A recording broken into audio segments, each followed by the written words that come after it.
ഇന്ന് ഇന്ത്യയിൽ ഉയർന്നു വരുന്ന വലിയ ഒരു ചോദ്യമാണ് രാഹുൽ എവിടെ എന്നുള്ളത്. കോൺഗ്രസിൻ്റെ നേരത്തെയുള്ള അധ്യക്ഷൻ രാഹുൽ ഗാന്ധി എവിടെ പോയി എന്ന്. രാഹുൽ ഇല്ലാതെയും കോൺഗ്രസിന് മുന്നോട്ട് പോകാനാകുമെന്ന് ചില ആളുകൾ പറയുന്നു. പ്രിയങ്ക ഗാന്ധിയെ കോൺഗ്രസിൻ്റെ തലപ്പത്തേക്ക് കൊണ്ടുവന്നു കഴിഞ്ഞാൽ മാറ്റങ്ങൾ സൃഷ്ടിക്കാനാകുമെന്ന് ചില ആളുകൾ പറയുന്നു. ശരിയാണ്, അങ്ങനെയുള്ള ചില മാറ്റങ്ങൾ കോൺഗ്രസിന് സംഭവിച്ചേക്കാം. രാഹുൽ ഇല്ലെങ്കിലും കോൺഗ്രസിന് ഒന്നും സംഭവിക്കാനില്ല.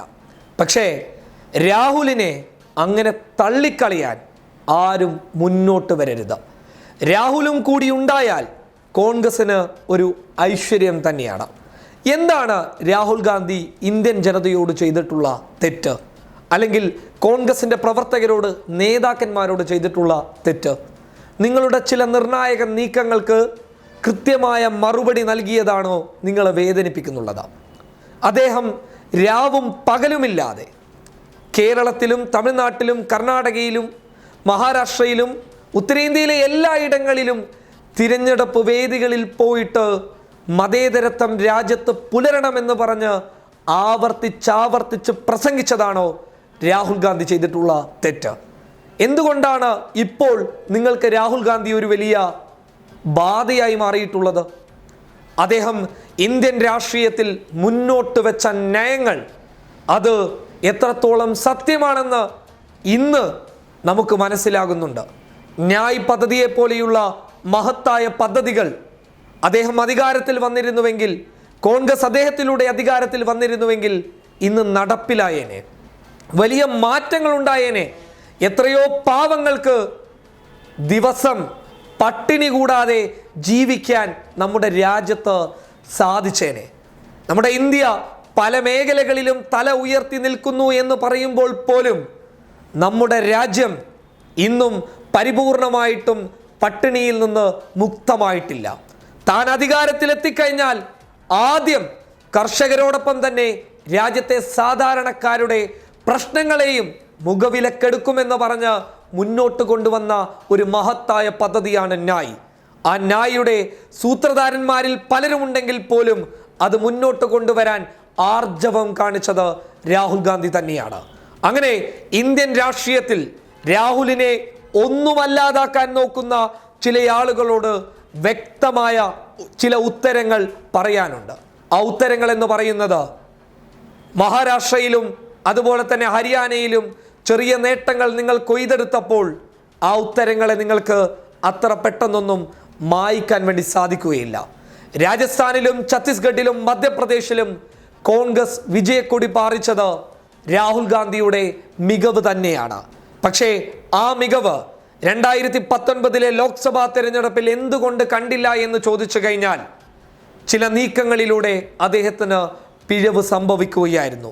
ആ നീക്കങ്ങൾ ഹിന്ദുത്വ അജണ്ടയെ മുന്നിൽ നിർത്തി വോട്ട് ബാങ്ക് രാഷ്ട്രീയം കളിക്കാൻ BJPക്ക് ഉപകാരപ്രദമായി മാറി എന്നുള്ളതാണ് സത്യം. എന്നാൽ ഒരു കാര്യം നിങ്ങൾ മനസ്സിലാക്കിക്കൊള്ളുക, അദ്ദേഹം ഇന്നെവിടെയും ജാതിയുടെ പേരിലോ അല്ലെങ്കിൽ മതത്തിൻ്റെ പേരിലോ രാഷ്ട്രീയത്തിൻ്റെ പേരിലോ മനുഷ്യനെ രണ്ടായി കാണാൻ രാഹുൽ ഗാന്ധി ഒരിക്കലും ഒരു പ്രാവശ്യമെങ്കിലും മുന്നോട്ട് വന്നിട്ടില്ല. രാഷ്ട്രീയ വിയോജിപ്പുകൾക്കപ്പുറത്ത് അദ്ദേഹം മറ്റുള്ള രാഷ്ട്രീയ നേതാക്കന്മാരുമായിട്ട് നല്ല ബന്ധം തന്നെ പുലർത്തിയിരുന്നു.